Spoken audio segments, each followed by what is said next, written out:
So hello students, welcome to my YouTube channel and today we are going to discuss about our next topic of current electricity, that is Wheatstone bridge. Wheatstone bridge जो है that is a most important topic जो इस chapter के अंदर हम मान के चल सकते हैं. सो बेसिकली व्हीटस्टोन के अंदर हम एक कंडीशन जो है उसी को लेके चलेंगे, वही जो हमने सेटिस्फाई करनी है. इसका एक ही फॉर्मूला होता है. तो चैप्टर 3 क्लास 12 फिजिक्स के लिए next topic is Wheatstone bridge. अब यहाँ पे आपको नाम से क्लियर हो रहा है व्हीटस्टोन ब्रिज. ब्रिज का मतलब कोई पुल टाइप, कोई ब्रिजिंग वाला, यानी कि कोई एक जगह से दूसरी जगह को जोड़ने वाला काम होगा. और स्टोन, जहाँ अब स्टोन आ गया ना, तो स्टोन जो फिजिक्स में होता है दैट इज रजिस्टर. स्टोन क्या करता है, बोलते हैं ना कि रास्ते का पत्थर मत बन. पत्थर मतलब जो रुकावट पैदा करता है, और फिजिक्स में रुकावट कौन पैदा करता है, रजिस्टर. यानी कि रजिस्टर्स का एक पुल होगा, एक मतलब एक आप बोलो ना कि अरेंजमेंट होगी. That arrangement is known as Wheatstone bridge. ठीक है, सो मूव करते हैं व्हीटस्टोन ब्रिज पे. तो आज हम देखने वाले हैं इसकी definition, construction, formula, principle, derivation, application and limitations. मतलब कंप्लीट जो टॉपिक है उसी को हम यहाँ पे डिस्कस करने वाले हैं. नेक्स्ट वीडियो में हम इसके कुछ न्यूमेरिकल्स को डिस्कस करेंगे.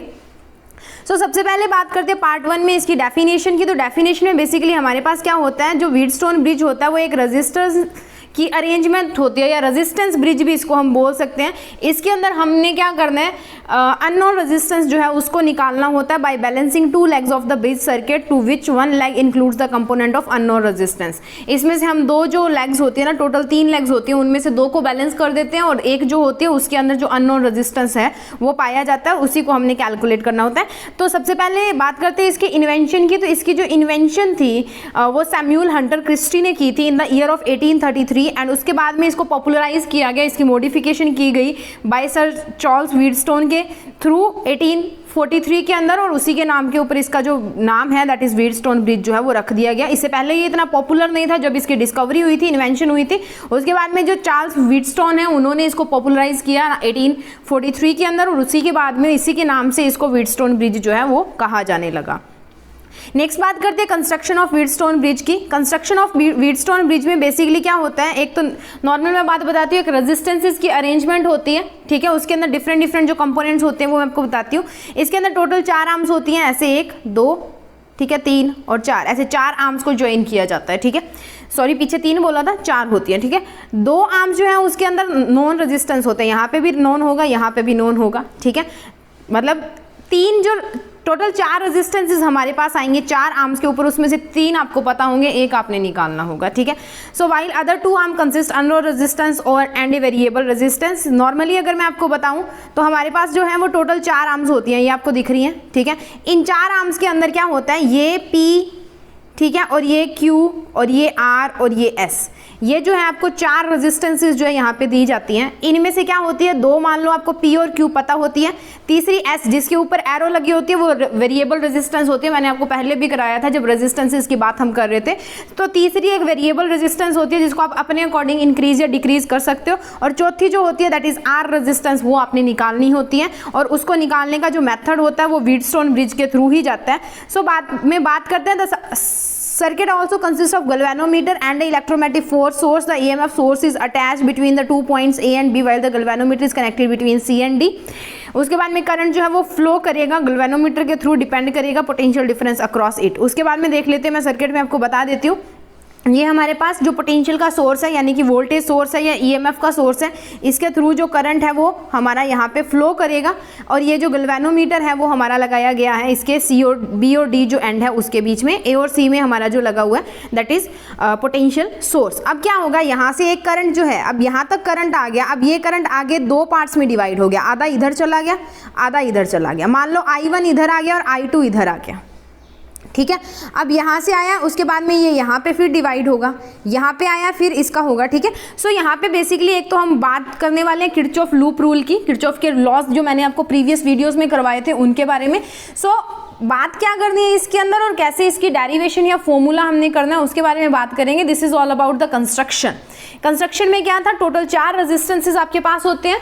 ठीक है, 2 आपको पता होते हैं, तीसरा आपका वेरिएबल होता है और चौथा हमने निकालना होता है।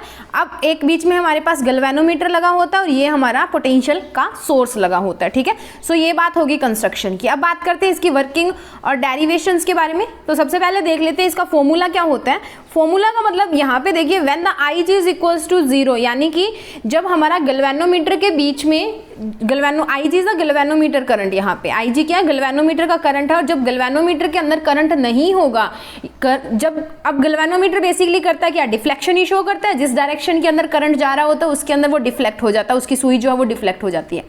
Ig 0 होने का मतलब क्या, वो नल डिफ्लेक्शन दे रहा है, वो कोई डिफ्लेक्शन नहीं दे रहा किसी भी डायरेक्शन के अंदर। तो हमारा ब्रिज जो है ना, व्हीटस्टोन ब्रिज, उसको बोला जाता है कि वो बैलेंस्ड है। कब, जब हमारा गैल्वेनोमीटर है वो नल डिफ्लेक्शन को शो करता है। ठीक है, तो उसके बाद में हमारे पास एक इक्वेशन बनती है, that is P/Q is equal to R/S। ठीक है, यहाँ पे आपको P Q पता है, S हमारा वेरिएबल था तो R की वैल्यू आ जाएगी, दैट इज S, और यहाँ से आप निकाल सकते हो R की वैल्यू। ठीक है, इसको क्रॉस मल्टीप्लाई कर दो, क्रॉस मल्टीप्लाई करोगे तो क्या आएगा, PS, और इधर क्या बन गया, RQ या QR। तो यहाँ से R की वैल्यू निकालो, that is PS divided by Q। तो यहाँ से आपको P भी पता है, Q भी पता है, S आपने वेरी किया है, वहां तक वेरी करना है जब तक आपका जो गैल्वेनोमीटर है वो नल डिफ्लेक्शन ना दे दे। जिस S की वैल्यू के ऊपर उसने नल डिफ्लेक्शन दे दी वो आप ले लोगे, P और Q आपको गिवन होगा, तो वहां से आपके पास S की वैल्यू जो है वो निकल के आ जाएगी। ठीक है, सो नेक्स्ट बात करते हैं व्हीटस्टोन ब्रिज के प्रिंसिपल की, कि बेसिकली ये किस प्रिंसिपल के ऊपर वर्क करता है। सो मैं आपको बता चुकी हूँ कि गैल्वेनोमीटर क्या करता है, नल डिफ्लेक्शन जब देगा तब व्हीटस्टोन ब्रिज प्रिंसिपल जो है, व्हीटस्टोन ब्रिज जो है वो बैलेंस्ड हो जाता है, और जब वो बैलेंस हो जाता है तो हम अपना चौथा रेजिस्टेंस निकाल सकते हैं। ठीक है, सो बेसिकली ये काम करता है नल डिफ्लेक्शन मेथड के ऊपर, गैल्वेनोमीटर की नल डिफ्लेक्शन मेथड के ऊपर, that is the ratio of their resistances are equal and no current flows through the circuit. अब इसका नल डिफ्लेक्शन करने का मतलब क्या है ना, देखो अगर मैं बात करूं सर्किट की, हम पीछे चलते हैं। नल डिफ्लेक्शन का मतलब क्या है कि इधर जो इन दोनों के बीच में करंट है और इधर जो इन दोनों के बीच में जो करंट फ्लो कर रहा है ना, वो इक्वल करंट फ्लो कर रहा है, यानी कि किसी भी डायरेक्शन के अंदर करंट मैक्सिमम या मिनिमम नहीं है, दोनों के अंदर इक्वल जो है वो फ्लो कर रहा है। अब इक्वल फ्लो करेगा, दैट मीन्स कि ये जो हम रेशियो निकालेंगे इनकी रेजिस्टेंसेज की, वो इक्वल आएंगी हमारे पास। ठीक है, सो वही चीज इसने बताने की कोशिश की है, that is the ratio of their resistance are equal and no current flows through the circuit. अब नॉर्मल कंडीशंस में क्या होता है, ब्रिज जो होता है वो अनबैलेंस्ड होता है जब हमारा करंट जो है वो गैल्वेनोमीटर में से फ्लो करता है, तो उसको बोलते हैं the bridge is said to be in balance condition. कब होता है, जब करंट फ्लो नहीं करता, यानी कि मैंने आपको बताया जब Ig 0 हो जाएगा। Ig 0 होने का मतलब क्या है, जब गैल्वेनोमीटर में से कोई करंट नहीं जा रहा तो हमारा ब्रिज जो है वो बैलेंस माना जाता है। जब तक गैल्वेनोमीटर में से करंट पास कर रहा है उसको अनबैलेंस माना जाता है। तो जब हमारा जो गैल्वेनोमीटर है उसके अंदर से कोई करंट नहीं जाएगा तब क्या हो गया, ब्रिज बैलेंस हो गया। And this condition can be achieved by adjusting non resistance and variable resistance. Variable resistance और नॉन रेजिस्टेंसेस को हम क्या कर सकते हैं, अब नॉन का मतलब ये हो सकता है आप अपनी मर्जी से 10 ओम भी लगा सकते हो, 10 किलो ओम भी लगा सकते हो, 50 ओम्स भी लगा सकते हो, और वेरिएबल रेजिस्टेंस को आप वेरी कर सकते हो अपने अकॉर्डिंग जितनी मर्जी ओम की। ठीक है, तो आपको 3 का पता होता है, 4th जो होती है वो आपने निकालनी होती है। जो वेरिएबल वाली है ना, बेसिकली हम उसी को यूज करते हैं नल डिफ्लेक्शन को लेके आने के लिए। कई बार जो नॉन होती है उसको भी हम हटा देते हैं, किसी और को लगा देते हैं। ठीक है, अब बात करते हैं इसकी डेरिवेशन की। सो डेरिवेशन के लिए अगर मैं बात करूं तो सबसे पहले current through the arms are assumed by applying the Kirchhoff junction rule. हम जंक्शन रूल की बात करेंगे। ठीक है, 2 अलग अलग लूप्स जो है वो हम लेके चलेंगे। अब यहाँ पे एक बात ये करते हैं कि यहाँ से आई करंट फ्लो हुआ, आपको फिगर में दिख रहा है, यहाँ पे आके यही आई करंट 2 पार्ट्स के अंदर डिवाइड हो गया। I1 चला गया P की तरफ और I2 चला I माइनस I1। अब I1 इधर गया तो I माइनस I1 बचा ना इधर, ये किसकी तरफ आ गया, R की तरफ। अब ये एक जंक्शन पॉइंट के ऊपर और मीट कर दिया। अब I1 में से IG करंट इधर आ गया और I1 minus IG current Q की तरफ आ गया। ठीक है, अब यहाँ से कौन आ रहा है, IG करंट आ रहा है, यहाँ से Ig करंट नीचे की तरफ ही आ रहा है ना, एरो देखो, और इधर से I माइनस I1 आ रहा है। अब एरो सेम साइड पे है, सेम साइड पे है यानी कि ऐड हो जाएगा, तो I minus I1 plus Ig। ठीक है, और इस पॉइंट पे आगे अगेन हमारा करंट क्या हो जाएगा, I आ जाएगा। आपने ऐसे करंट्स को डिवाइड करना है कि यहाँ पे अगर आपका I करंट इसके अंदर घुसा था तो यहाँ से लीव भी आपका I करंट ही करना चाहिए। ठीक है, एक बार दोबारा बता देती हूँ, यहाँ से I करंट गया, इसमें से I1 करंट P की तरफ चला गया, बचा क्या, I माइनस I1, तो I माइनस I1 R की तरफ आ गया। अब इस पॉइंट के ऊपर भी करंट को 2 रास्ते मिल रहे हैं जाने के लिए, तो एक तो Ig इधर आ गया, ठीक है, दूसरा I1 माइनस Ig जो है वो इधर चला गया। I1 आया था ना और Ig इधर चला गया तो I1 माइनस Ig इधर आ गया। अब यहाँ से Ig आ रहा है गैल्वेनोमीटर में से पास करके आया, तो इधर से एक और करंट आ रहा है that is I minus I1। तो अब ये दोनों ऐड हो जाएंगे क्योंकि सेम डायरेक्शन पे आके यहाँ पे आके इन्होंने मीट करना है और अलजेब्रिकली ऐड हो जाना है। टोटल करंट क्या होगा, ये प्लस ये, तो यहाँ पे क्या बन गया I minus I1 plus Ig। अब इधर से ये करंट आ रहा है that is I minus I1 plus Ig और इधर से आ रहा है I माइनस Ig, तो माइनस Ig से प्लस Ig कैंसिल, इस I1 से ये I1 कैंसिल, बचा कौन I, तो यहाँ पे कितना करंट पहुंचा वापस I। इस चीज को ध्यान रखना है आपने जब भी करंट बनाने हैं। अब हम लूप रूल लगाएंगे। सो नेक्स्ट बात करते हैं व्हीटस्टोन ब्रिज की डेरिवेशंस की, ठीक है।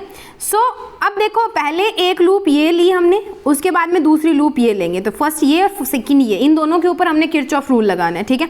सो फर्स्ट के अंदर हमने क्या करना है, जब हम इस लूप की बात कर रहे हैं, इस वाली लूप की, ठीक है, यानी कि ए बी डी ए जैसे आपने लिखा है ना वैसे ही हम मूव करेंगे, ए से बी मूव करेंगे। हमने यहाँ पे V is equal to I R बनाना है that is according to Ohm's law. यहाँ पे V that is this source, I आपका ये जो करंट जो आपको ग्रीन कलर से लिखा हुआ एरो के ऊपर वो लेना है, और रेजिस्टेंस आपके P Q R S और G ये चीजें लेनी है, ठीक है। G भी एक टाइप का रेजिस्टेंस ही है, ठीक है। सो अब इसका जो गैल्वेनोमीटर, एमीटर, वोल्टमीटर होते हैं ना, इनकी खुद की इंटरनल रेजिस्टेंस होती है, तो इसलिए इनको भी हम एज ए रेजिस्टेंस ही कंसीडर करते हैं। सो इस लूप की बात करूं, अब आपने करना कुछ नहीं है, अब हमने क्या करना है, ऐसे मूव करना है, यानी कि A से B, B से D, D से A, ऐसे मूव करना है जैसे आपको दिखाया हुआ है। सबसे पहले हम नेगेटिव लेंगे, नेगेटिव साइन लगाया, आपने क्या करना है, ये I1 करंट है और ये आपका रेजिस्टेंस है, V is equal to I1 हो गया, IR हो गया that is I1 into P कर दो, आगे नेगेटिव का साइन लगा दो। फिर आप इधर आए तो इधर करंट आपको IG दिख रहा है और रेजिस्टेंस आपको G दिख रही है, ठीक है। अब यहाँ पे क्या किया, माइनस IgG, बट अब यहाँ पे देखो ये ग्रीन वाली एरो नीचे आ रही है, बट हमने जाना कहाँ है, D से A जाना है, ऊपर जाना है, तो माइनस से साइन किसका हो गया, प्लस का हो गया, और कितना करंट है, I माइनस I1 और रेजिस्टेंस कौन है, R, दोनों को मल्टीप्लाई कर दिया। ये होगी फर्स्ट लूप की बात, ठीक है। सेकंड लूप में भी आपने यही करना है, ये वाली हमारी सेकंड लूप है जो इसमें, तो हमने B से C मूव करना है दैट इज BCDB। BCDB में क्या करेंगे, B से C आएंगे तो माइनस का ही लेना है, माइनस। अब करंट है I1 माइनस IG और रेजिस्टेंस है Q, तो माइनस का I1 minus IG into Q। फिर C से D आएंगे, बट C से D हमने ऐसे आना है, करंट की एरो ऐसे जा रही है तो उल्टा हो गया, तो यानी कि प्लस का साइन, I माइनस I1G और रेजिस्टेंस कितना दिया हुआ है, S कर दिया, प्लस। अब ऊपर जाएंगे ऐसे, ठीक है, ऊपर जाएंगे, करंट आ रहा है नीचे की तरफ, फिर पॉजिटिव का हो जाएगा, हमने ऊपर जाना है बट ये IG नीचे की तरफ आ रहा है, तो फिर पॉजिटिव, और रेजिस्टेंस कौन है, G, तो IgG, ठीक है, ये हो गया। अब IG हमने क्या करना है, व्हीटस्टोन के अकॉर्डिंग अगर IG हमारा 0 होता है तो हमारा ब्रिज जो होता है वो बैलेंस्ड माना जाता है। सो इन दोनों कंडीशंस के अंदर, इन दोनों इक्वेशंस के अंदर आपने IG जो है वो 0 पुट कर देना है, तो पहला क्या बचेगा, माइनस I1P, IgG 0 हुआ तो ये खत्म हो गया, प्लस I माइनस I1R बचा, ठीक है, और दूसरा इक्वल टू हो जाएंगे क्योंकि दोनों की अगर राइट हैंड साइड जो है वो 0 के इक्वल है तो लेफ्ट हैंड साइड भी बराबर हो जाएंगी, ठीक है। तो दूसरी इक्वेशन में हमारे पास क्या बचेगा, देखो यहाँ से IG 0 हो गया तो यहाँ पे बचा माइनस I1Q, माइनस I1Q, और इधर से IG 0 हुआ तो हमारे पास बचा प्लस का I माइनस I1S, ठीक है। अब हमने क्या करना है, इन दोनों इक्वेशंस को डिवाइड कर देना, डिवाइड करोगे तो इस I1 से इस I1 गया यानी कि P बाई Q, और इस I माइनस I1 से ये I माइनस I1 गया तो R बाई S, ये बन गया। अब दूसरी साइड इनको इक्वेशंस को लेके जाओ और इनको डिवाइड कर दो, ठीक है, तो हमारे पास जो इक्वेशंस हैं वो बन जाएंगी that is P by Q is equal to R by S, and this is the condition for balanced bridge. Balanced bridge यानी कि बैलेंस जो ब्रिज होगा उसकी जो इक्वेशन है that is this equation, that is P by Q is equal to R by S। यहाँ पे P और Q आपको पता है, S हमारा वेरिएबल है, R की वैल्यू आप यहाँ से निकाल सकते हो, ठीक है। नेक्स्ट बात करते हैं इसकी एप्लीकेशंस की। तो व्हीटस्टोन ब्रिज जो है उसको यूज किया जाता है for precise measurement of low resistances, छोटी छोटी जो रेजिस्टेंसेज होती है उनको मेजर कर सकता है ये। Wheatstone bridge along with operational amplifier is use to measure the physical parameter such as temperature, light and strain. Operational amplifier एक तरह का एम्पलीफायर होता है, उसको जब व्हीटस्टोन ब्रिज के साथ अटैच कर दिया जाता है तो आप टेम्परेचर, लाइट और स्ट्रेन ऐसी चीज़ों को भी मेजर कर सकते हो। Quantity such as impedance, impedance होती है तीन जो L, C और R हम लेते हैं ना, रेजिस्टेंस, कैपेसिटर और इंडक्टर, इन तीनों की कुल मिला के जो रेजिस्टेंस होती है ना, total effective resistance offered by LCR is known as impedance. Inductance होती है हमारी इंडक्टर की, कैपेसिटेंस कैपेसिटर से रिलेटेड होती है, रेजिस्टेंस रेजिस्टेंस से, ठीक है। सो इन इंपीडेंस निकाल सकते हैं, इंडक्टेंस निकाल सकते हैं, कैपेसिटेंस निकाल सकते हैं, ठीक है, यूजिंग व्हीटस्टोन ब्रिज। नेक्स्ट बात करते हैं इसके लिमिटेशंस की। लो रेजिस्टेंस की मेजरमेंट के लिए the resistance Leeds end of the leads and contacts become significant and introduces error. अब देखो हम कोई ना कोई वायर लगाते हैं, चाहे कॉपर की लगाएंगे, आयरन की लगाएंगे, तो आप छोटी क्लासेस में पढ़ते हो कि उनकी भी क्या होती है, अपनी अपनी कंडक्टिविटी होती है। या हमने जब हम किसी भी वायर का रेजिस्टेंस यूज करते हैं ना, तो उसकी खुद की एक रेजिस्टेंस होती है। जैसे आप बोलते हो कि फ्यूज वायर के अंदर कॉपर क्यों लगाया जाता है, क्योंकि उसका मेल्टिंग पॉइंट लो होता है और उसकी जो कंडक्टिविटी है वो हाई होती है, यानी कि वो रेजिस्ट कम करता है, तो जितना करंट पीछे से आता है उतना ही आगे भेज देता है।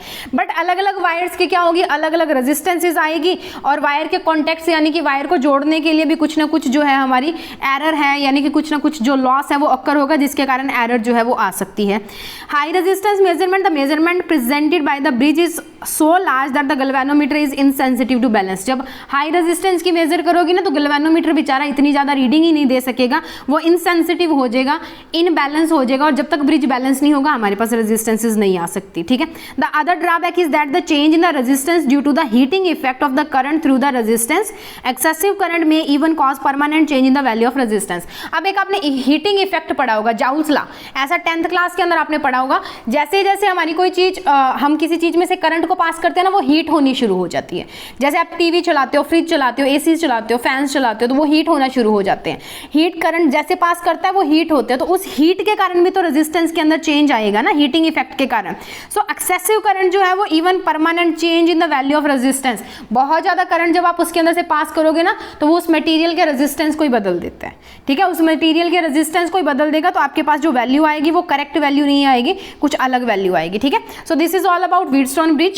ये जो पीपीटी है एज ए नोट्स की फॉर्म में, पीडीएफ की फॉर्म में आपको कमेंट सेक्शन में मिल जाएगी, आप इसको डाउनलोड करके अपने नोट्स बना लेना और इसको अच्छे से करना है। नेक्स्ट वीडियो में हम इसके कुछ एप्लीकेशंस यानी कि इसके कुछ न्यूमेरिकल्स को डिस्कस करेंगे। सो आज के लिए इतना ही, तब तक के लिए इस वीडियो को देखिए, इंपॉर्टेंट टॉपिक है, पेपर के अंदर एग्जाम के अंदर भी कई बार इसका क्वेश्चन या न्यूमेरिकल पूछ लिया जाता है। सो आज के लिए इतना ही, नेक्स्ट मिलते हैं नए वीडियो के साथ, नए कंसेप्ट के साथ।